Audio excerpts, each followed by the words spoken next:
جب انسان جہالت میں ہوتا ہے، لا علمی کے دور میں ہوتا ہے، تو وہ مردوں کی طرح ہوتا ہے. اصل زندگی دل کی زندگی، اور دل کی زندگی کے لیے کیا ضروری ہے؟ قرآن کا مطالعہ. اللہ سبحانہ وتعالیٰ نے آپ پر انعام کیا، آپ پر اپنی رحمت فرمائی اور آپ کو قرآن کا نور عطا کر دیا. قرآن نے زندگی عطا کی. یا ایھا الذین آمنوا استجیبوا للہ وللرسول اذا دعاکم لما یحییکم. قرآن مجید کی آیت کا مفہوم یہ ہے کہ اے لوگوں جو ایمان لائے ہو، اللہ سبحانہ وتعالیٰ کے اس حکم کے اوپر لبیک کہو جو تمہیں زندگی عطا کرتا ہے. لما یحییکم. تو حقیقت یہ ہے کہ قرآن ہمیں زندگی عطا کرتا ہے، جینے کا ڈھنگ سکھاتا ہے، حق کو باطل کے درمیان فرق بتاتا ہے، کس موقع پر کیا کرنا چاہیے، کیا بولنا چاہیے، کیا نہیں بولنا چاہیے، ان سب چیزوں کے بارے میں رہنمائی عطا کرتا ہے، ایک نئی نظر عطا کرتا ہے، ایک نئی سوچ عطا کرتا ہے. اور یہ کوئی معمولی بات نہیں ہے. تو اس لیے القرآن حیاتی کہیے، نور فی الظلمات، یہ ایک روشنی ہے. کریے ترجمہ. کس چیز کے اندھیرے؟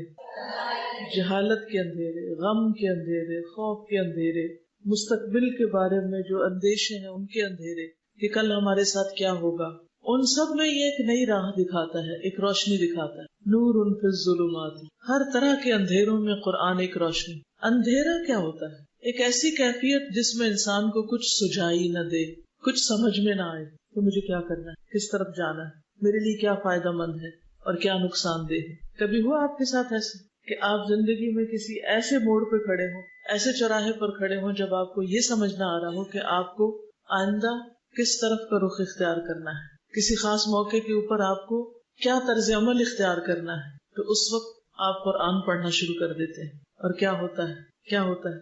جواب مل جاتا ہے. کیا آپ سب کو قرآن سے جواب ملے؟ ہر روز ملتے ہیں، ہر روز قرآن سے جواب ملتے ہیں. دل پہ ایک اندھیرا سا آتا ہے، ایک غم سا آتا ہے، ایک انجانے خوف کی سی کیفیت آتی، اور پھر جب آپ قرآن کھولتے ہیں تو آپ کو آنسر مل جاتا ہے. یہی وہ نور ہے، یہی وہ روشنی ہے، یہی وہ ہدایت ہے جو انسان کی مسلسل رہنمائی کرتی رہتی. اور یہ اندھیرے صرف دنیا میں نہیں ہے، مرنے کے بعد اندھیرا کہاں ہے؟ قبر میں. وہاں کس سے روشنی ہوگی؟ قرآن سے روشنی ہوگی. قیامت کے دن جب لوگ اٹھیں گے تو دو طرح کے لوگ ہوں گے، کچھ اندھیروں میں ہوں گے اور کچھ روشنی میں ہوں گے.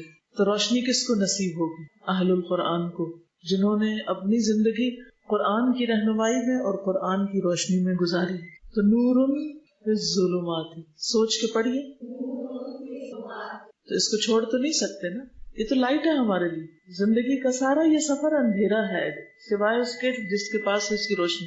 ہم سب اندھیروں میں ہیں سوائے ان کے جن کے پاس قرآن کا نور ہے. وہی صحیح اور غلط کا فرق پہچانتے ہیں. ورنہ تو امیجن کریں ایک اندھیری سیاہ رات، آپ کہیں جا رہے ہیں، رات کا اندھیرا بھی ہے اور پھر بادل بھی ہے اور اوپر سے بارش بھی برس رہی ہے. تو خواہ آپ کی گاڑی کی کتنی بھی تیز لائٹس ہوں، کیا عالم ہوتا ہے سڑک پر؟ کچھ نظر آتا ہے؟ نہیں نظر آتا نا. اس وقت آپ کو سڑک پہ لگی ہوئی بتیاں فائدہ نہیں دیتی سوائے ان بتیوں کے جو آپ کی گاڑی کے ساتھ لگی ہوتی ہیں، اور ان کی روشنی میں آپ تھوڑا تھوڑا راستہ دیکھ کر اپنی رفتار کم یا زیادہ کر لیتے ہیں. بالکل اسی طرح اس زندگی میں بھی بہت سے اندھیرے ہیں، اس دنیا میں بہت سے اندھیرے ہیں. جب آپ کے پاس لائٹ ہوتی ہے تو آپ اس کی روشنی میں اچھے برے کو پہچانتے ہوئے گزرتے چلے جاتے ہیں. مجھے کیا کرنا ہے اور کیا نہیں کرنا. جب روشنی ہوتی ہے تو گاڑیاں ٹکراؤ سے بچ جاتی ہیں، لیکن جو شخص اندھیرے میں چلتا ہے وہ کسی بھی چیز سے نقصان اٹھا سکتا ہے. حتیٰ کہ آپ پیدل بھی چل رہے ہوں اور اگر آپ کے پاس ٹارچ نہ ہو اور خصوصاً آپ کسی جنگل میں چلے جا رہے ہو تو پھر کیا ہوتا ہے؟ کوئی سانپ، کوئی بچھو، کوئی بھی چیز آپ کو کاٹ سکتی، کوئی چیز آپ کو ٹکرا سکتی یا آپ کسی چیز سے ٹکرا سکتے ہیں. لیکن اگر آپ کے پاس روشنی ہو تو آپ کو نظر آتا جاتا ہے. جب رات کو لائٹ چلی جاتی اور آپ کو اٹھ کر صرف واش روم تک ہی جانا ہو تو کیا چاہیے ہوتا ہے؟ روشنی چاہیے ہوتی ہے، کینڈل چاہیے، ٹارچ چاہیے. اور اب تو اللہ بھلا کرے موبائل بنانے والوں کا کہ جنہوں نے اس میں ایک ٹارچ لگا دی ہے یا اس کی اپنی روشنی، اب لوگ اس کی روشنی سے استفادہ کرتے ہیں. لیکن اس کے اندر بھی اندھیرے بھی ہیں اور روشنی بھی ہے. یہ ڈپینڈ کرتا ہے کہ آپ کیا کلک کرتے ہیں، کیا دیکھتے ہیں. تو قرآن کیا ہے؟ نور فی الظلمات، ان سارے اندھیروں میں ایک روشنی ہے کہ میرا راستہ کون سا ہے اور مجھے کیا کرنا ہے، کس طرف کو جانا ہے. انسی فی خلواتی، انسی فی خلواتی، قرآن کیا ہے؟ میری انسیت ہے. کس میں؟ فی خلواتی، میری تنہائیوں میں. جس شخص کے پاس قرآن ہوتا ہے اور جس کا تعلق قرآن کے ساتھ ہوتا ہے وہ کبھی تنہا نہیں ہوتا، اس کو تنہائی نہیں ڈستی، وہ تنہائی کو بھی انجوائے کرتا ہے۔ یہ بڑے حیرت کی بات ہے، کیوں؟ اس لیے کہ قرآن اللہ کا کیا ہے؟ کلام، یہ آپ سے باتیں کرتا ہے، اور جب قرآن باتیں کرتا ہے تو پھر کون اکیلا ہوتا ہے؟ آپ اس کو پڑھ رہے ہوتے ہیں اور وہ آپ کو بتا رہا ہوتا ہے، وہ آپ کو خطاب کر رہا ہوتا ہے، یا ایھا الذین آمنوا، یا ایھا الناس، بار بار پکارتا ہے اور آپ کو بتاتا ہے کہ کیا کرنا چاہیے اور کیا نہیں کرنا چاہیے۔ اور ویسے بھی کسی بھی وقت تک جب آپ لونلی محسوس کرنے لگے تو کسی بھی طرح قرآن سے تعلق قائم کریں، چاہے اس کی ریڈنگ شروع کر دیں، چاہے اس کی تلاوت شروع کر دیں، چاہے کوئی آپ کو سنانے والا ہو، کچھ بھی ہو، تو آپ کے اندر کی ساری وحشت ختم ہو جائے گی۔ کچھ لوگ زندگی میں بہت وحشت کا شکار ہیں، تنہائی کا شکار ہیں، ڈپریشن کا شکار ہیں، اور انہوں نے اپنی زندگی میزریبل بنائی۔ کل ہم جب کراچی آ رہے تھے تو ہم دو خواتین کے ساتھ ایک تیسری خاتون بیٹھی ہوئی، تو ان سے جب گفتگو ہوئی تو انہوں نے اپنے گھر کے کچھ حالات بتائے اور اپنی ایک بہن کا واقعہ بتایا کہ جن کی بہت ینگ ایج میں شادی ہوئی تو ان کے شوہر اچانک انتقال کر گئے، ابھی کوئی بچے وغیرہ بھی نہیں تھے، تو بہت بڑا صدمہ تھا، بہت بڑا حادثہ تھا۔ بہرحال ماں باپ کے گھر واپس آ گئی۔ اس کے بعد کچھ سال کے بعد ماں باپ نے پھر سمجھایا بجھایا اور ایک ڈاکٹر کے ساتھ ان کی شادی کر دی۔ اتفاق یہ ہوا کہ کچھ سال کے بعد ان کی بھی اچانک ڈیتھ ہو گئی۔ دوسری دفعہ اسی قسم کا پھر حادثہ ہو۔ اب ایسے شخص کی حالت کیا ہو سکتی، کیا کیفیت ہو سکتی؟ غم کی، دکھ کی، پریشانی کی، کہ وہ ہر ایک سے الوف ہو گئی، دنیا کی کسی بھی چیز میں ان کا دل نہیں لگتا، سب رشتوں سے بیزار ہو گئی، کسی چیز سے محبت نہیں کرنا چاہیے، زندگی میں کوئی ہوپ نہیں، رونق نہیں، کوئی روشنی نہیں، کوئی انسیت نہیں۔ حل کس میں ہے؟ قرآن میں۔ قرآن ہیل کرتا ہے، وہ شفا ہے۔ آپ کو جب صدمے پہنچنے کیونکہ تو پہنچیں گے ہی، کسی کو کسی طریقے سے اور کسی کو کسی طریقے سے، تو اس کا حل یہی ہے کہ انسان قرآن کی طرف رجوع کرے، اور جو رجوع کرے گا وہ بیماریوں سے، دل کی بیماریوں سے نجات پائے گا، اور جو اس کو چھوڑ دے گا وہ اندھیروں اور تنہائیوں میں بھٹکے گا۔ تو میں ایسے تمام لوگوں کو جو کسی بھی طرح کے کسی ڈپریشن کا شکار ہیں، وہ کسی نہ کسی قرآن کلاس کو جوائن کر لیں، اور کچھ ہی دن کے بعد دیکھیں گے کہ ان کی دل کی حالت بدلنا شروع ہو جائے گی۔ اور اگر آپ لوگ بھی جو اس وقت ایمان سے بھرے ہوئے ہیں، ایک ولولے سے بھرے ہوئے ہیں اور خوشی سے بھرے ہوئے ہیں کیونکہ قرآن کی دولت آپ کو ملی ہے، اگر آپ نے بھی اس کو چھوڑ دیا تو آپ بھی اندھیروں اور وحشتوں کی طرف لوٹ جائیں گے، کیونکہ یہ روشنی ہے نا۔ اگر روشنی کو آپ رکھ دیں گے تو کیا ہوگا؟ اندھیرا ہو جائے گا پھر سے۔ یہ ایسا نہیں کہ ایک دفعہ آپ نے قرآن پڑھ لیا تو پھر ہمیشہ کے لیے بس کافی ہو گیا۔ یہ تو دل کی غذا ہے، روح کی غذا ہے، جسے روز انسان کو لیے رکھنا پڑتا ہے۔ یہ تو ہر ایک کی ضرورت ہے، ہر وقت کی ضرورت ہے۔ اس لیے ان سے فی خلواتی، جو شخص اس پریشانی کا شکار ہے کہ مجھے کوئی پوچھتا نہیں، میرا دنیا میں کوئی نہیں، میں تنہا ہوں، میرا کوئی ساتھی نہیں، میرا کوئی دوست نہیں، سب نے مجھے چھوڑ دیا ہے، اسے کیا کرنا چاہیے؟ قرآن کو تھام لینا چاہیے، اور قرآن کی وجہ سے آپ کو ایسے ایسے مخلص دوست اور ساتھی اور ایسے پیارے لوگ ملیں گے کہ آپ کی ساری تنہائیاں دور ہو جائیں۔ یعنی خود قرآن بھی آپ کی تنہائی میں آپ کا دوست ہے، لیکن قرآن کی محبت کی وجہ سے ایسے لوگ آپ کے بہترین دوست ہوں گے جن کو آپ قرآن کی وجہ سے دوست بنائیں گے، کیونکہ آپ جن لوگوں میں بیٹھتے ہیں ان کے اندر کی کیفیات کو بھی جذب کر رہے ہوتے ہیں۔ آپ کو کلاس کے اندر کیوں مزہ آ رہا ہوتا ہے؟ کیونکہ سب انجوائے کر رہے ہوتے ہیں، تو جب سب انجوائے کر رہے ہوتے ہیں تو آپ بھی انجوائے کرنے لگتے ہیں، کیونکہ سب کی وائبز ایک جیسی ایک دوسرے کو آ رہی ہوتی، تو ایک پورا ماحول ہوتا ہے۔ یہی قرآن اگر ہم اکیلے بیٹھ کے پڑھیں تو یہ کیفیت نہیں ہوتی جو ایک مجلس کے اندر ہوتی۔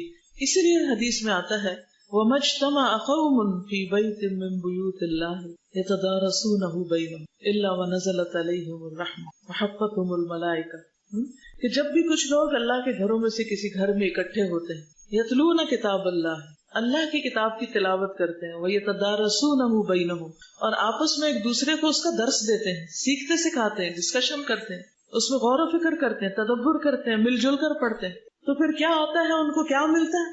نزلت علیہم الرحمۃ، ان پر رحمت نازل ہوتی، ان پر سکینت طاری ہوتی، فرشتے ان کو گھیر لیتے ہیں، اکٹھے ہو کر ان کو آسمان دنیا تک چھا جاتے ہیں اور ان کو اپنے پروں کے سائے تلے سمیٹ لیتے ہیں۔ اور پھر جب یہ مجلس ختم ہوتی ہے تو اللہ سبحانہ وتعالیٰ کے پاس جاتے ہیں، اور پھر اس حدیث کے آخر میں آتا ہے کہ جس شخص کا عمل سست ہوا اس کا حسب نسب اور اس کا خاندان اس کو آگے نہیں بڑھا سکتا، یعنی پھر وہ ساتھ ساتھ عمل کرنے والے بھی ہوتے ہیں۔ اور وہ حدیث تو آپ نے سنی رکھی ہوگی کہ جس میں آتا ہے کہ تم میں سے کیا کوئی شخص چاہتا ہے کہ ہر روز صبح بطحان اور عقیق جائے اور 2 موٹی تازی اونٹنیاں بغیر کسی قطع رحمی اور ظلم کے لے آئے. آپ نے یہ بتا کر، اور اتفاق یہ کہ اس دفعہ مدینہ میں ابھی میں عمرہ سے واپس آ رہی ہوں اللہ کے فضل سے، تو مدینہ میں مجھے بطحان اور عقیق دونوں جگہ جانے کا اتفاق ہوا، کیونکہ یہ نام تو سن رکھے تھے لیکن مجھے پتہ نہیں تھا کہ یہ ہیں کہاں.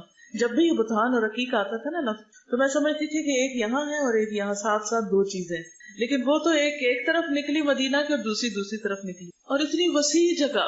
تو ان وادیوں میں ظاہر ہے کہ مختلف طرح کی ایکٹیویٹیز ہوتی تھی، وہاں پر اونٹوں کی منڈیاں لگتی ہوں گی، وہاں بہترین قسم کے سوداگر ہوتے ہوں گے، تو وہاں سے فری میں مفت میں جا کر کوئی لے آئے. تو آپ نے فرمایا کہ اس سے بہتر ہے کہ تم میں سے کوئی شخص مسجد میں آئے اور اللہ کی کتاب کی 2 آیتیں پڑھے. 2 آیتیں پڑھے یا پڑھائے، سیکھے سکھائے.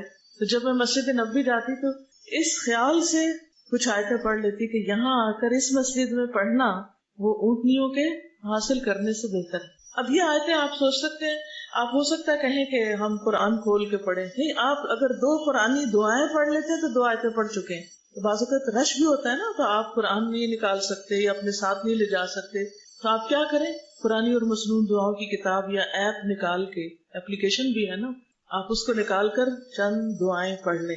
دعا کی دعا، آیت کی آیت، ثواب کا ثواب. اس سے زیادہ اور کیا چاہیے ہمیں. تو آپ میں سے جو بھی مسجد نبوی جائے وہ اس سنت پر ضرور عمل کرے. تو بطحان اور عقیق کی وادیوں سے اونٹنیاں لے کر آئے. تو آپ لوگ بھی ہر روز یہ اونٹنیاں سمیٹ سکتے ہیں، ہر روز. یا اپنے گھر والوں کے ساتھ 2 آیتیں پڑھ لیں، یا اپنے کولیگز کے ساتھ، جہاں بھی آپ جا رہے ہیں، اس اسکول جا رہے ہیں، یونیورسٹی جا رہے ہیں، کہیں جاب کے لیے جا رہے ہیں، شادی ہو کر کہیں جا رہے ہیں، کسی بھی جگہ، تو آپ کیا کریں، ہر روز قرآن پڑھیں. اور پھر خاص طور پر سیکھنے سکھانے کا عمل. زندگی کے ہر دن میں کسی نہ کسی کو کچھ نہ کچھ ضرور سکھائیں. آج آپ کی تکمیل ہوئی، کل سے ہی اگر آپ سورۃ الفاتحہ کسی کے ساتھ بیٹھ کر پڑھ لیں، اس کو لفظی ترجمہ سکھا دیں. لمبی چوڑی تفسیر نہ بھی کریں، تھوڑا سا بھی اس کسی کے ساتھ مل کر علمی مذاکرہ کر لیں، آپ کی روح جاگتی رہے گی، آپ پر کبھی ڈپریشن نہیں آئے گا. گارنٹی دیتی ہوں. جو لوگ اس کام میں مشغول ہوتے ہیں وہ غموں اور دکھوں سے بے نیاز ہو جاتے. یہ نہیں کہ ان کی زندگی میں غم اور دکھ ہوتے نہیں، ہوتے ہیں، سب کی زندگی میں ہوتے ہیں، لیکن قرآن کا سیکھنا اور سکھانا ایک ایسا عمل ہے جو انسان کو غم سے نجات دیتا ہے. امی کے ساتھ بیٹھ جائیں، دادی کے ساتھ بیٹھ جائیں، ابا کے ساتھ بیٹھ جائیں، بھائی کے ساتھ بیٹھ جائیں، بہن کے ساتھ، بیٹی کے ساتھ. کوئی نہیں گھر سے سنتا تو محلے کے بچوں کو اکٹھا کر لیں، لیکن کوئی نہ کوئی طریقہ مل کے پڑھنے کا جاری رکھیں. اس طرح آپ اس کو بھولیں گے نہیں اور آپ کی زندگی ایک خوشحال زندگی ہوگی.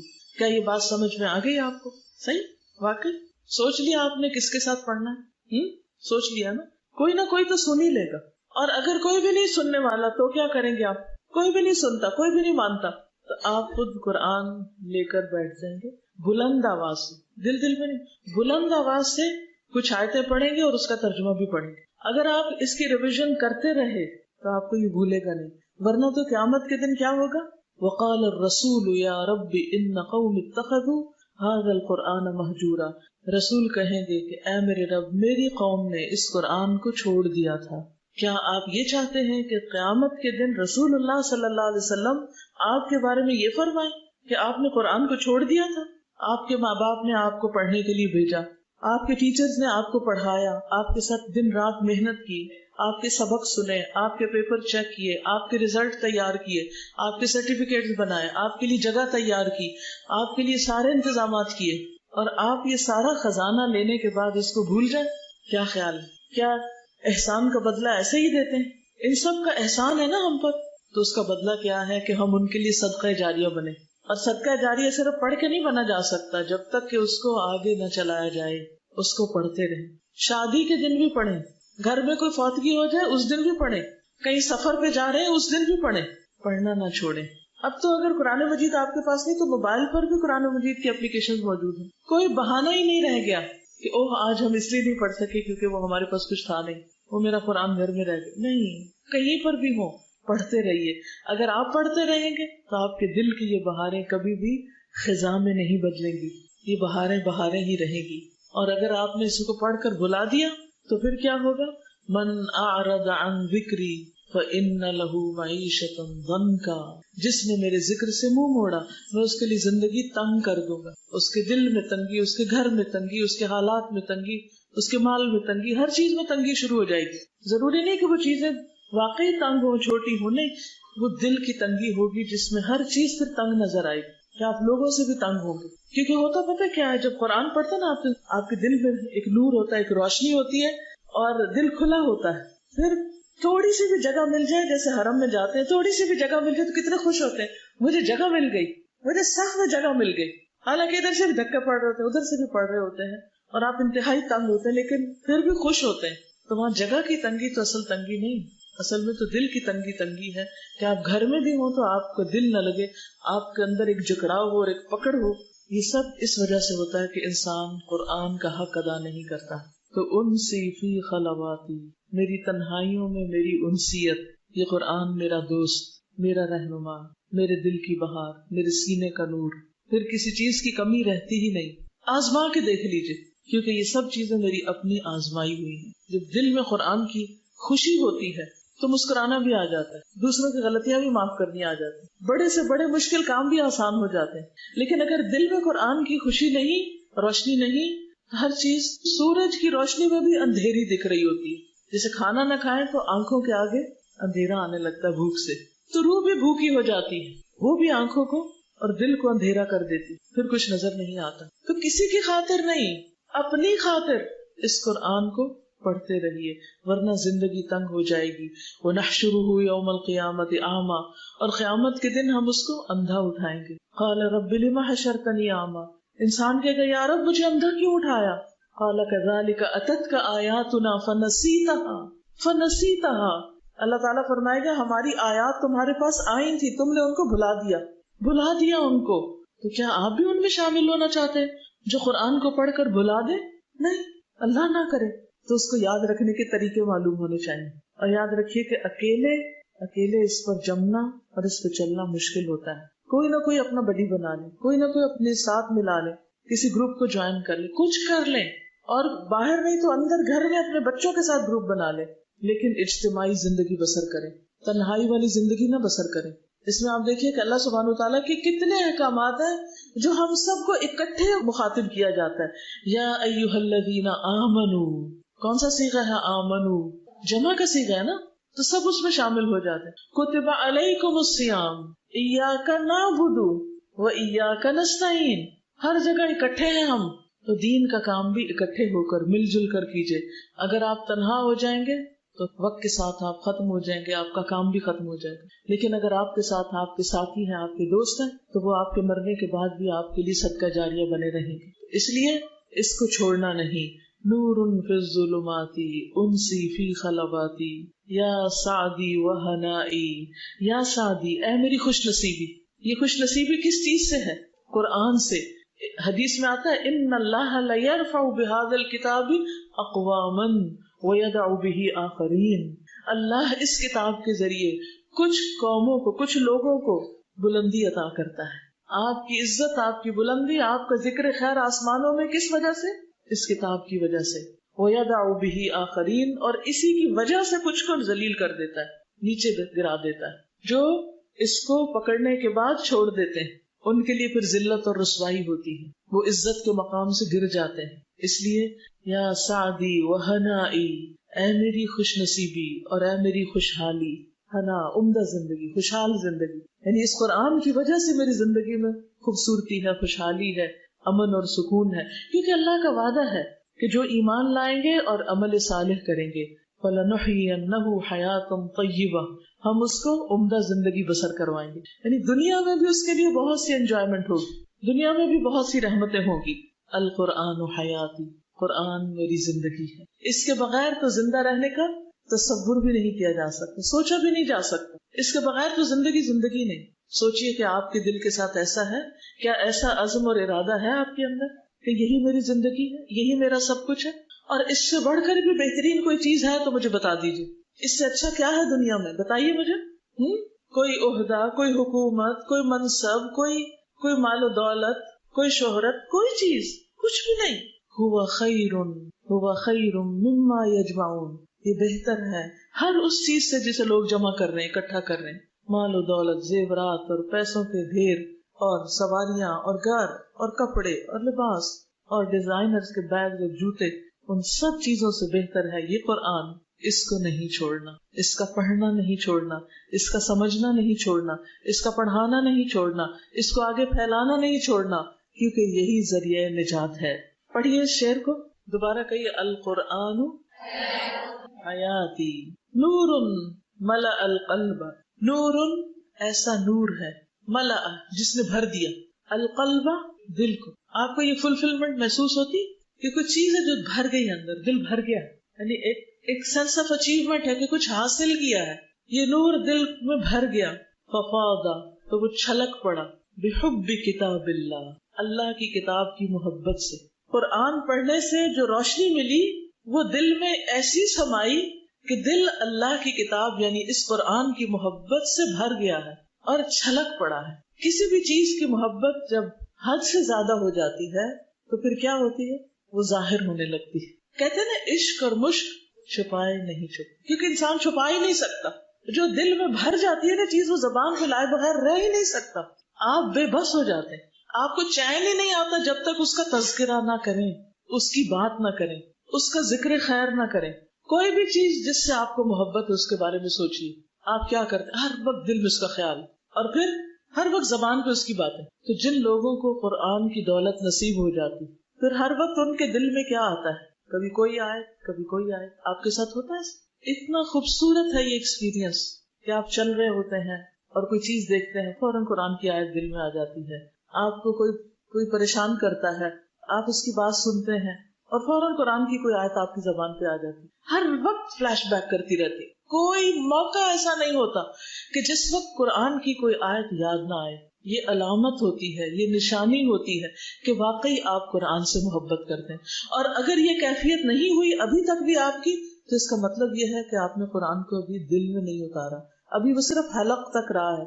تجوید سیکھی ہے بس، ابھی آپ نے سمجھا نہیں کہ جب تک وہ حلق تک رہتا ہے صرف مخارج ہی اچھے ہوتے ہیں اور وہ ایمان دل میں نہیں اترتا اور دل سے پھر آپ کی زبان پہ نہیں آتا، آپ کی نگاہوں کی چمک نہیں بنتا، آپ کے چہرے اور آپ کی زندگی کا نور نہیں بنتا، تو گویا قرآن ابھی آپ کی زندگی میں آیا نہیں. ابھی آپ کو اور وقت لگانا چاہیے، کیونکہ جب قرآن دل میں آ جاتا ہے نا تو پھر نہ مال و دولت اچھا لگتا ہے اور نہ اولاد اس درجے میں اچھی لگتی اور نہ ہی زندگی میں کوئی اور چیز اتنی پسند آتی ہے انسان کو. کیونکہ انسان کو پتا ہے کہ قیامت کے دن یوم لا ينفع مال ولا بنون الا من اتى الله بقلب سلیم. پھر قرآن قلب سلیم عطا کرتا ہے اور ہر چیز سے زیادہ انسان کو اسی چیز کی محبت ہو جاتی اور ہر چیز کو پیچھے چھوڑ کر انسان اس کے ساتھ اپنا تعلق قائم رکھتا ہے، چاہے پڑھنے پڑھانے کا ہو، چاہے اس پر عمل کرنے کا ہو، یا کسی کی رہنمائی کرنے کا ہو اس کے ساتھ، یا اس کی کسی بھی طرح خدمت کرنے کا. پھر انسان کے اندر ایک آگ بھڑک اٹھتی ہے کہ میں اس قرآن کو دنیا کے ہر شخص تک پہنچا دوں،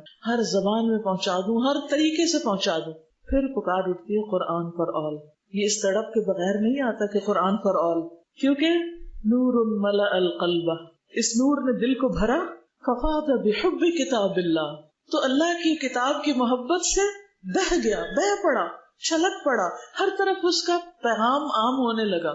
کیا آپ نہیں چاہتے کہ ایسی محبت آپ کو نصیب ہو کہ آپ کے ذریعے قرآن ہر طرف پھیلے، آپ اس کو بندے بندے تک پہنچانے کا ذریعہ بن جائیں؟ کیونکہ جس کا اس کام میں جتنا حصہ ہوگا اس کا اجر و ثواب بھی اتنا ہی زیادہ ہوگا، اس کی روشنی بھی اتنی ہی زیادہ ہوگی. یہ کسی پر احسان نہیں، یہ مجھ پر احسان نہیں، ماں باپ پر احسان نہیں، یہ کسی اور پر نہیں. اور اس کے ساتھ ساتھ اگر آپ اس کو زبانی بھی یاد کر لیں تو قیامت کے دن آپ کو وہ نور ملے گا، وہ تاج ملے گا. نہ صرف یہ کہ آپ کو، آپ کے والدین کو بھی ملے گا. تو سوچ لیجئے آپ نے اپنا مستقبل کیا بنانا ہے. وہ اللہ سبحانہ وتعالیٰ کی طرف سے ملنے والے ریوارڈ اور ترقیاں اور بلندیاں چاہیے، یا دنیا کی حقیر حقیر چیزیں جو دوسرے دن ختم ہو جانی، جو ساری پیچھے چھوڑ کے جانی، ایک بھی ساتھ نہیں جانی؟ کیا چاہیے؟ اگر واقعی آخرت کی کامیابی چاہیے تو پھر اس کے لیے کوشش کرنی ہوگی. من اراد الآخرۃ وسعى لها سعيها وهو مؤمن فاولئک کان سعیهم مشکورا. من اراد الآخرہ، جس نے آخرت کا ارادہ کیا، وسعى لها سعيها، اور اس کے لیے کوشش بھی کی، انتھک کوشش. اگر 1,00,000 لوگوں تک آپ نے قرآن پہنچا دیا تو آپ نے مجھے 1,00,000 اور کو اس سال میں پہنچانا. چین سے بیٹھنا نہیں، یہ نہیں کہنا بہت اب پھیل گیا، اب تو طرح طرح کے لوگ پڑھنے لگے اور کافی ہو گئے. نہیں. اور اس بات کی بھی فکر کرنی ہے کہ جو پڑھ چکے وہ عمل بھی کر رہے ہیں یا نہیں، وہ کسی اور چیز کی طرف تو نہیں ڈسٹریکٹ ہو رہے. تو نور ملأ القلب ففاض بحب کتاب اللہ اشرق دربی بالقرآن، اشرق چمک اٹھا، دربی میرا راستہ، بالقرآن قرآن کے ساتھ، یعنی میری زندگی کا یہ راستہ صراط مستقیم قرآن کی وجہ سے روشن ہو گیا ہے، مجھے اپنی زندگی کا مقصد مل گیا ہے، مجھے اپنا گول نظر آنے لگا ہے کہ کہاں تک پہنچنا ہے، کیا اچیو کرنا ہے، مجھے اپنی منزل نظر آنے لگی ہے کہ اب مجھے اپنی زندگی کو کس طرح استعمال کرنا ہے، کس کام میں لگانا ہے، مجھے پتا چل گیا کیا کرنا ہے اور کیا نہیں کرنا، مجھے راستے کے نشان نظر آنے لگ گئے ہیں۔ فشکرن یا ربا، تو شکر ہے اے میرے رب، شکرن یا ربا، شکر ہے اے رب، اے رب تیرا بہت ہی شکر کہ تو نے مجھے قرآن کے ذریعے منزل دی، روشنی دی۔ کیا آپ کے ساتھ بھی یہ ہوا کہ قرآن پڑھ کر آپ کو پتا چل گیا کہ آپ کو اس زندگی سے کیا کمانا ہے، کیا کمانا ہے؟ آخرت کمانی، اور آخرت میں کیا حاصل کرنا ہے؟ جنت، اور جنت میں سب سے بڑی نعمت کیا ہے؟ اللہ کی رضا، اور اگر اللہ کی رضا حاصل ہو گئی تو کیا دیکھنے کو ملے گا؟ اللہ کا چہرہ، وہ ہے ہماری منزل۔ کہاں اللہ کا چہرہ اور کہاں بندوں کے چہرے؟ ہم صرف انہی کے لیے تڑپتے رہتے کہ ان کی شکل نظر آ جائے، بیٹے کی شکل نظر آ جائے، میاں کی شکل نظر آ جائے، فلاں کی آ جائے، فلاں کی آ جائے، کہ بس یہی گول ہے، بس صرف انسانوں کو دیکھ کر ہی خوش ہوتے رہنا ہے اور صرف اسی کی تمنا کرنی اور اس سے آگے کچھ بھی نہیں۔ یہ تو بہت چھوٹی چیز ہے جو آپ نے اپنا ایم بنائی، یہ تو مقصد صحیح نہ ہوا۔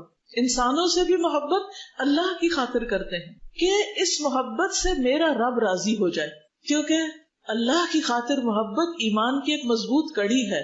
مضبوط کڑی، مضبوط کڑی کا مطلب یہ ہے کہ مضبوط حلقہ جس کو آپ تھام لیں تو آپ پھر بھٹکیں گے نہیں انشاءاللہ، کیونکہ جس شخص سے اللہ کی خاطر محبت ہوگی وہ اللہ سے محبت کرتا ہوگا، وہ آپ کے دل میں بھی اللہ کی محبت جگاتا رہے گا، تو اس سے کیا ہوگا؟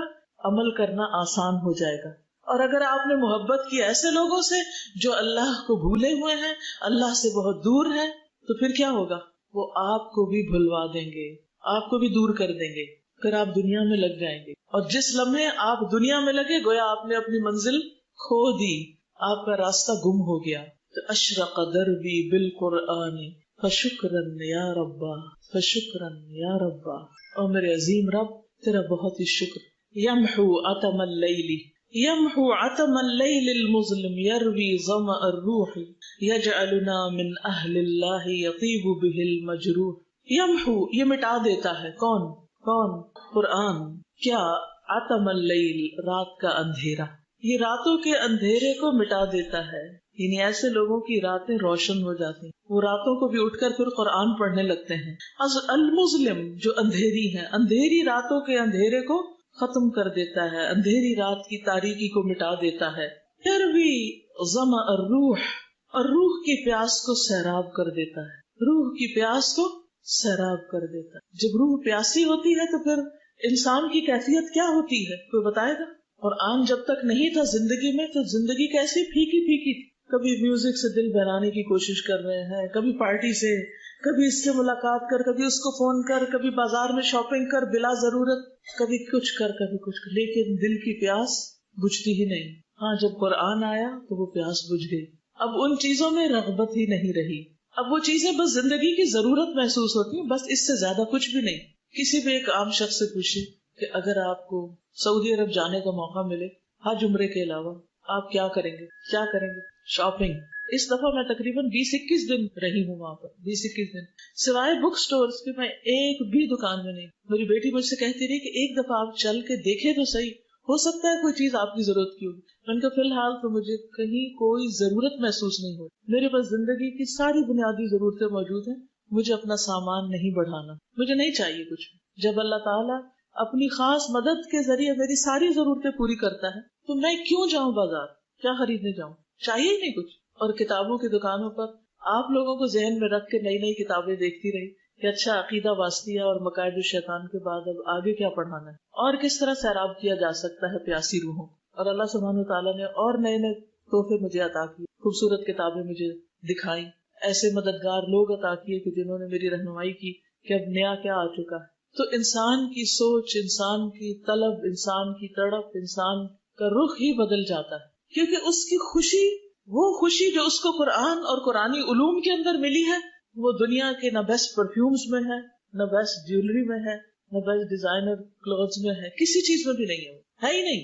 کیونکہ دنیا کی جتنی بھی چیزیں جب وہ پہن لیتے ہیں تھوڑی دیر کے بعد کیا ہوتا ہے، بور ہو جاتے ہیں. قرآن سے کوئی بور نہیں ہوتا، ہمیشہ آپ کو نئی نئی چیزیں دکھاتا ہے. اس دفعہ جب میں مسجد نبوی میں تھی تو جمعے کا خطبہ ہو رہا تھا، تو اس میں امام صاحب نے قاری حذیفی نے جمعہ پڑھایا، بہت ہی اچھا لگ رہا تھا. میں تھوڑی دیر پہ مسجد نبوی میں تھی، تھوڑی دیر میں آپ کی کلاسز میں آتی، پھر ادھر پھر ادھر پھر ادھر. میں نے کہا ان کو کیا خبر کہ ان کی تجوید جو ہے وہ کس کس کو فائدہ دے رہی. میرے شوہر اور بیٹے کو الحمدللہ موقع ملا کہ قاری حذیفی سے ملاقات کریں، تو تقریباً 45 منٹ کی ملاقات ہوئی، اور ان کو سارا بریف کیا انہوں نے کہ کس طرح آپ کی جو کیسٹس ہیں وہ ہماری کلاسز میں چلتی ہیں، کس طرح آپ کی بہت سی شاگردیں جن کی آپ کو خبر بھی نہیں. تو انہوں نے بہت دعائیں دی اور بہت خوش ہوئے. تو یہ اللہ سبحانہ وتعالیٰ کی رحمت ہوتی ہے کہ انسان کو نیک لوگوں سے ملاقات کا شرف حاصل ہے، کیونکہ وہ لوگ عورتوں کو نہیں ملتے، تو اس لیے مجھے یہ شرف نہیں مل سکا. وہ نماز کے بعد الحمدللہ اللہ ان کو جزائے خیر دے جنہوں نے اس ملاقات کا انتظام کیا. وہ مسجد نبی کے جو آگے امام کی جگہ اس کے قریب ہی ایک کمرہ ہوتا ہے، تو وہاں پر سب لوگوں کو دعوت تھی اور پھر سب ان کے ساتھ بیٹھے اور گفتگو ہوئی. تو امام صاحب جب جمعے کے خطبے میں یہ آیت پڑھ رہے تھے، ان الذین قالوا ربنا اللہ ثم استقاموا فلا خوف علیہم ولا هم يحزنون. مجھے لگا جیسے یہ آیت آج نازل ہوئی کہ جو لوگ ایمان لاتے ہیں، جنہوں نے کہا کہ اللہ ہمارا رب، پھر وہ اس پہ جم جاتے، ان کے لیے کوئی خوف نہیں رہتا، کوئی غم نہیں رہتا، اور ان کے لیے جنت ہے. یہ سورۃ الاحقاف کی آیت نمبر 13 ہے. ان الذین قالوا ربنا اللہ ثم استقاموا فلا خوف علیہم ولا هم يحزنون. بے شک وہ لوگ جنہوں نے کہا کہ اللہ ہمارا رب ہے، پھر وہ اس پہ جم گئے. یعنی آپ لوگ قرآن پڑھنے کے بعد اس راستے پر جم گئے. فلا خوف علیہم، تو پھر کیا نہیں ہوگا، خوف نہیں ہوگا. آپ کو ڈر لگتا ہے، مختلف چیزوں سے لگتا ہے، وہ آہستہ آہستہ دنیا کے ڈر بھی ختم ہو جائیں گے، قبر کا ڈر بھی ختم ہو جائے گا، آخرت میں جو ہال ہے جس میں لوگ مبتلا ہوں گے وہ بھی ختم ہو جائے گا، آپ وہاں بھی امن چین سے ہوں گے. ولا هم يحزنون، ان کی زندگی میں غم نہیں ہوگا، غم بھی نکل جائیں گے. یہ سارے غم آتے ہی اس وجہ سے ہیں کہ ہم قرآن کو چھوڑ دیتے ہیں. اولئک اصحاب الجنہ، اس استقامت کا بدلہ کیا ہے؟ یہ جنت والے لوگ ہیں. خالدین فیہا، اس میں ہمیشہ رہنے والے. جزاء بما کانوا یعملون، یہ بدلہ ہے اس چیز کا جو وہ عمل کرتے تھے. تو آپ نے قرآن پڑھ لیا، اب وقت ہے عمل کا، کام کرنے کا. لیکن اگر آپ نے یہ راستہ چھوڑ دیا، قرآن کو بھلا دیا، قرآن سے تعلق ختم کر لیا، ادارے سے تعلق ختم کر دیا، ان دوستوں سے دوستی ختم کر دی جنہوں نے آپ کو اس راستے میں سپورٹ دی، تو آپ وہیں جا کھڑے ہوں گے اسی پستی میں جہاں سے آغاز ہوا تھا. پھر کوئی آپ کو اس سے بچا نہیں سکے گا. دوبارہ زندگی میں خوف اور غم کے سائے آ جائیں گے. یاد رکھیے اس کا حل صرف اور صرف یہ ہے کہ انسان اس کو مضبوط تھام لے.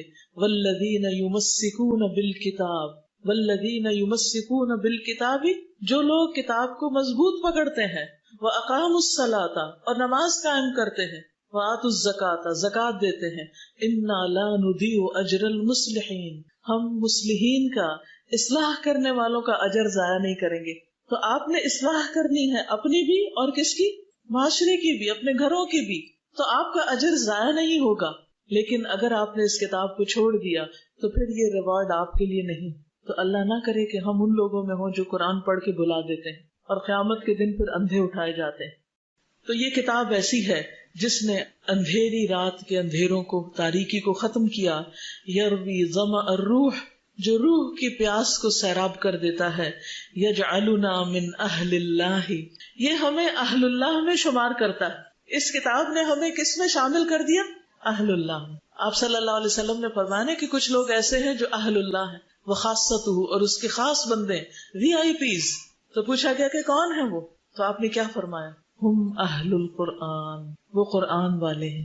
تو یہ کتاب یجعلنا من اہل اللہ، ہمیں اہل اللہ میں شامل کر دیتی ہے.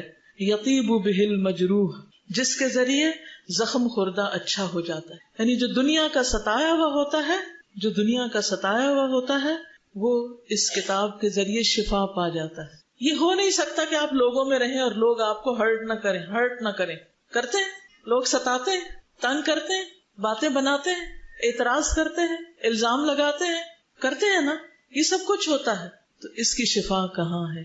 قرآن میں، اس کی شفا قرآن میں ہے، قرآن میں. یجعلنا من اہل اللہ یطیب بہ المجروح، سارے زخم مندمل ہو جاتے ہیں، لوگوں کی بے وفائیاں اور لوگوں کا چھوڑ جانا اور لوگوں کا ظلم کرنا اور لوگوں کا طرح طرح کے جھوٹے الزامات دینا، یہ سب کچھ جو زخم لگاتا ہے انسان کو، قرآن اس کو دھوتا جاتا ہے. نبی صلی اللہ علیہ وسلم پر اور صحابہ پر کچھ الزامات لگے تھے، کبھی کوئی آپ کو تانے دیے گئے تھے، پھر کیا ہوا؟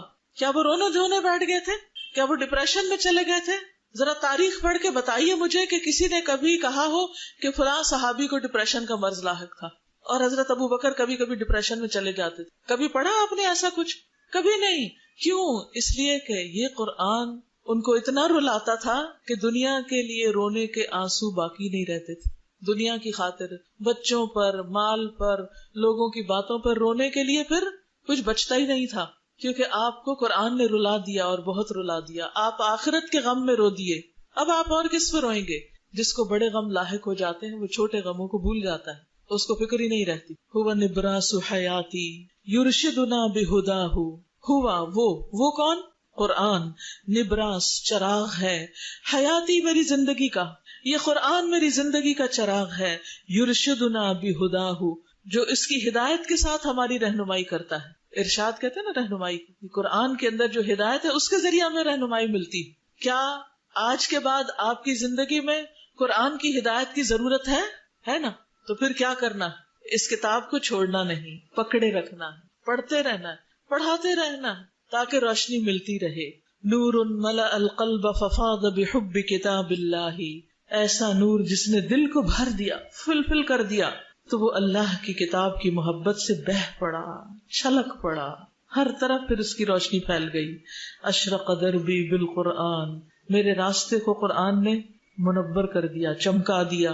فشکرن یا ربا، فشکرن یا ربا، شکر ہے اے میرے رب، شکر ہے اے میرے رب. یا رب، اے رب. اب آخر میں دعا دیتے ہیں. فکافئ من انشأ للتحفیظ سروح ہی دور للنور وفیہا اثر طہر یفوح. اے میرے رب، فکافئ، تو بدلہ دے، جزا دے، کافی ہو جا. کس کو؟ من انشأ، جس نے تعمیر کیا، بنایا، للتحفیظ، حفظ کرنے کے لیے، سروح، محل کو، اس عمارت کو، یعنی جس نے یہ بلڈنگ بنائی، اس بلڈنگ کا انتظام کیا کہ لوگ یہاں قرآن پڑھیں، اس کو یاد کریں.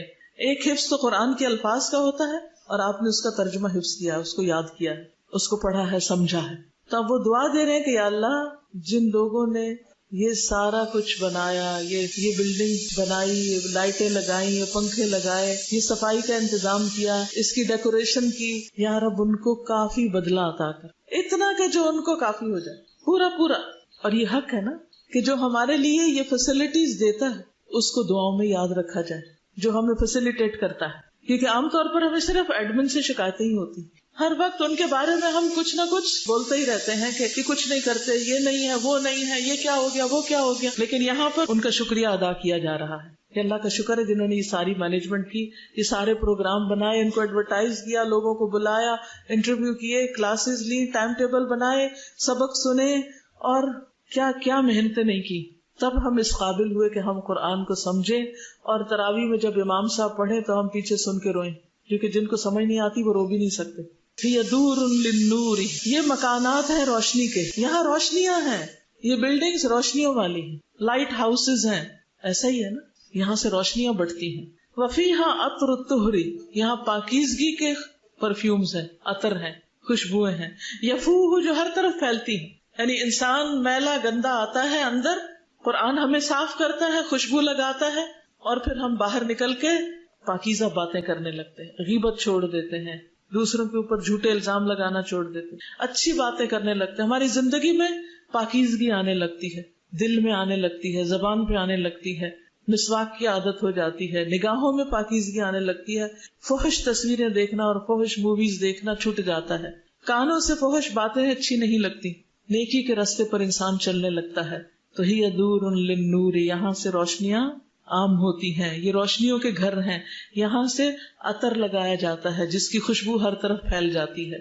حیا، آ جاؤ آ جاؤ، یا من تاہن، جو بھی بھٹکے ہوئے ہو، سارے بھٹکنے والوں آ جاؤ، جو ادھر ادھر مارے پھر رہے قرآن مجید میں آتا ہے نا یتیہون فی الارض، وہ زمین میں مارے مارے بنی اسرائیل پھر رہے تھے، بھٹکے ہوئے تھے. وہ اپنی منزل تک جانا چاہتے تھے لیکن اللہ نے بطور سزا ان کی منزل گم کر دی کیونکہ ان کو ایک ٹارگٹ ہدف دیا گیا تو انہوں نے اس کا انکار کیا. تو وہ سارا دن صحرا نوردی کرتے، شام کو وہیں پہنچ جاتے جہاں سے شروع ہوتے، ان کا سفر ختم ہی نہیں ہو رہا تھا. تو اسی طرح کچھ لوگ جو دنیا کی محبت میں ہیں سارا دن دنیا کے پیچھے بھاگتے رہتے ہیں، ان کی زندگی میں قرآن کی روشنی نہیں. نتیجہ کیا ہوتا ہے کہ جہاں سے چلتے وہیں آ کھڑے ہوتے. وہ خوشیوں کو پانے کے لیے دنیا کے پیچھے بھاگ رہے تھے، خوشیاں ان سے اور دور چلی گئیں، وہ پھر وہیں آ کھڑے ہوئے جہاں سے چلے تھے. یا حیا یا من تاہن فالقرآن نجاح، قرآن کامیابی ہے، قرآن سکسیس کا ذریعہ ہے. تم کس چیز سے کامیابیاں حاصل کر رہے؟ لوگ ہزاروں ڈالر دے کر کامیابی حاصل کرنے کے کورسز کرتے ہیں، پرسنل ڈیولپمنٹ کے کورسز ہوتے ہیں اور سکلز کو انہانس کرنے کے کورسز ہوتے ہیں، لیکن قرآن سے تعلق نہیں ہوتا. جو شخص حقیقی معنوں میں قرآن کو سمجھ کے پڑھتا ہے، غور و فکر کرتا ہے، وہ ان سب کورسز سے بڑا کورس کرتا ہے. یقینی طور پر اس کی زندگی میں ایک روشنی آ جاتی. اصل بات ہے ایمان کی، یقین کی، کہ ہاں واقعی اس قرآن میں ہر مسئلے کا حل موجود ہے کیونکہ یہ رب العالمین کا کلام ہے. حیا یا من تاہ فالقرآن نجاح نور ملأ القلب ففاض بحب کتاب اللہ اشرق قلبی بالقرآن فشکرا یا ربا شکرا یا ربا. الیوم آج، نکرمو ہم اعزاز بخشیں گے، عزت دیں گے، حوصلہ افزائی کریں گے. کس کی؟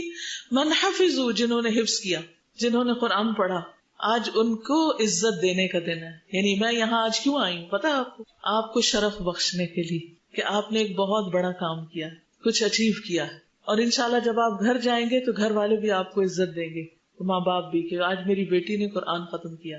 جب میرا قرآن ناظرہ اور پھر ترجمے کا تفسیر کا ختم ہوا تھا، بہت بڑی بڑی پارٹیاں ہوئی تھی ہمارے گھر میں. اتنی تو میری شادی پر لوگ نہیں تھے جتنا ختم قرآن پر تھے. بلا مبالغہ اتنے لوگوں کو دعوت دی گئی تھی، اتنے لوگوں کے کھانے کا انتظام کیا گیا تھا. کس کی خوشی ہے؟ قرآن کی خوشی. قرآن کو اعزاز دینے کے لیے، قرآن والوں کو اعزاز دینے کے لیے، یہ بتانے کے لیے کہ یہ تمہارے لیے زندگی میں سب سے بڑی کامیابی کا ذریعہ ہے. والدین نے یہ کانفیڈینس دیا یہ پارٹیاں کر کے، کیونکہ جب ہم بچوں کو دنیا میں کچھ اچیو کرتے ہیں تو سب کچھ ہنگامہ کر رہے تھے، خاص طور پہ شادی. تو اس لیے لوگ سمجھتے سب سے بڑی کامیابی شادی ہو جانا ہے، اور جس کی شادی نہیں ہوئی اس نے تو کچھ کیا ہی نہیں زندگی. یہ کیوں؟ اس لیے کہ ہم نے شادی کو سب سے زیادہ امپورٹینس دے رکھی اور بچوں کے قرآن پڑھنے کو لیسٹ امپورٹینس دے رکھی. وہ ہو کہ نہ ہو، پڑھے کہ نہ، کوئی بات نہیں، شادی ہو جائے یہ بڑی اچیومنٹ ہے. ہماری پرائرٹیز ہے نا. تو جب تک ہم قرآن کو یہ عزت نہیں بخشیں گے، قرآن والوں کو یہ عزت نہیں بخشیں گے، اس وقت تک آگے نہیں بڑھ سکتے بچے. کیونکہ وہ بھی دیکھتے ہیں خاموشی سے کہ ہمارے والدین کس چیز کو زیادہ امپورٹینس دیتے ہیں، کس چیز پر زیادہ خوش ہوتے ہیں، کب زیادہ خوشی مناتے ہیں. تو ہم سب اپنی زندگیوں میں عملی نمونہ دیکھ سکتے ہیں نا کہ ہم نے زندگی میں کب کب اپنی یا بچوں کی خوشی منائی. تو آپ بھی ہمارے بچے ہیں، آپ کو عزت دینے کے لیے ہم حاضر ہوئے ہیں. حفل ثم نروح اليوم نکرم من حفظوا حفلا حفل ثم نروح. پھر ہم چلے جائیں گے. یعنی ہم آپ کے اس پروگرام میں شرکت کے لیے آئے ہیں. حفل کہتے ہیں پارٹی پروگرام. اس پروگرام میں آئے ہیں آپ کو عزت بخشنے کے لیے، انکریج کرنے کے لیے، آپ کی خوشی میں شریک ہونے کے لیے. ثم نروح، پھر ہم اس کے بعد آپ کو سی آف کر دیں گے. لیکن یہ تو صرف دنیا میں سی آف کریں گے کیونکہ اکٹھے بیٹھ نہیں سکتے نا ہر وقت. یہ ہو نہیں سکتا کہ ہر روز میں یہاں ہوں، یہ ہو نہیں سکتا کہ ہر روز ختم قرآن ہو. لیکن ہمارا مقصد ختم نہیں ہوتا. یہاں ہمارا کورس تو ختم ہو گیا ہے لیکن زندگی کا مشن ختم نہیں ہوا. سوچئے ایسا ہی ہے کہ کورس کے ساتھ سب آرزویں، امنگیں اور مشن سب کچھ ختم ہو گیا؟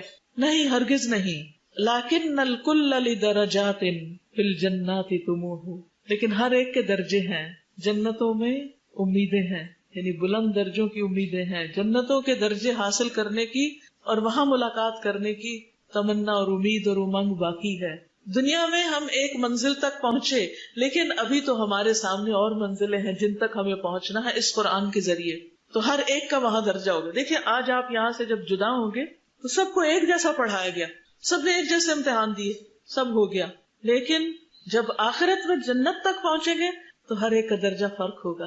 کس کا بلند ہوگا؟ جو بلندیاں چاہے گا. اور جو بلندیاں چاہتا ہے پھر اس کے ساتھ کیا ہوتا ہے؟ اس کو بلند محنت کرنی پڑتی ہے، زیادہ محنت کرنی پڑتی ہے. اس کو زندگی کے دنیا کے آرام قربان کرنے پڑتے ہیں.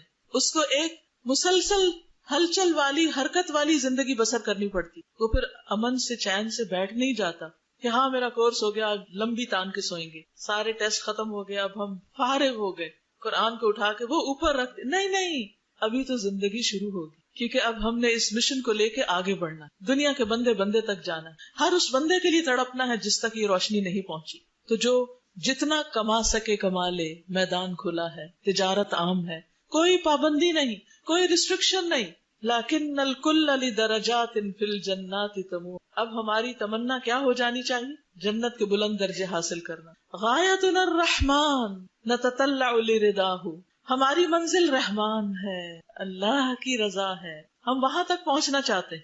قرآن پڑھنے کا مقصد ایک سرٹیفکیٹ حاصل کرنا نہیں تھا، قرآن پڑھنے کا مقصد رحمان کو پانا تھا، اللہ کی تلاش تھی، اس کی رضا کی تلاش تھی. اب اس کا راستہ مل گیا، اب اس تک پہنچنا ہے. اب ایسا تو نہیں نا کہ آپ مثلاً آج آ رہے تھے اور خواتین کلب کا راستہ ڈھونڈ رہے تھے، جب راستہ ملا یہاں تک دروازے تک پہنچے تو واپس چلے گئے. نہیں، اب تو آپ کو اندر آنا ہے. اسی طرح قرآن کے ذریعے ہمیں رب کی معرفت نصیب ہوئی، اب ہم نے اس تک پہنچنا ہے، اس کی رضا تک پہنچنا ہے. اس مقصد کو لے کر ہم نکلیں گے انشاءاللہ، اور اس مقصد کے ساتھ اختتام کریں گے، اور اس مقصد کے ساتھ ہم جیئیں گے اور مریں گے، تاکہ جب ہم اٹھیں قیامت کے دن، اس حشر کے دن جس کی مدت 50,000 سال ہے، تو ہمیں اللہ کے عرش کے سائے تلے جگہ نصیب ہو، وہاں پر ہم ملاقات کریں. لیکن صرف وہی کر سکیں گے جو اس کے ساتھ جڑے رہیں گے، اس پر قائم رہیں گے. اگر آپ نے اس کو چھوڑ دیا تو یہ آپ کو چھوڑ دے گا اور پھر راستہ گم ہو جائے گا. تو اگر آپ چاہتے ہیں کہ آپ کو راستہ ملا رہے تو اس کے لیے کچھ کریں، جان سے اور مال سے اس مشن میں شریک ہوں، کہیں پر بھی چلے جائیں دنیا میں، وہیں پر روشنیاں کر دیں. مجھے اتنی خوشی ہوتی ہے اس وقت جب میں کوئی ای میل پڑھتی ہوں، کوئی خط پڑھتی ہوں، جہاں مجھے دنیا کے کسی دور دراز گوشے سے خط آتا ہے کہ میں آپ کی اسٹوڈنٹ ہوں، فلاں جزیرے میں رہتی ہوں، یہاں ایک چھوٹی سی قرآن کلاس کرتی. دل باغ باغ ہو جاتا ہے کہ یہ ہیں وہ لوگ جو مشن کو آگے لے کر بڑھ رہے ہیں. ہم ان